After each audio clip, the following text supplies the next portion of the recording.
The drill button doesn't actually count as a system test because it's not truly putting the system into alarm. However, today we're going to be putting the system into alarm a bunch of other times. So for the purpose of walking around checking these devices, the drill button's fine.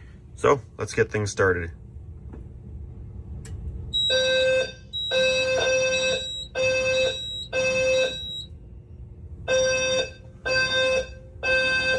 Our strobe in here is good.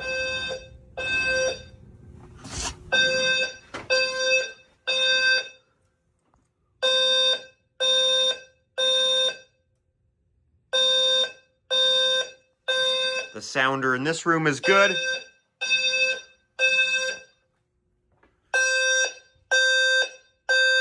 Sounder strobe in the hallway is good. My bedroom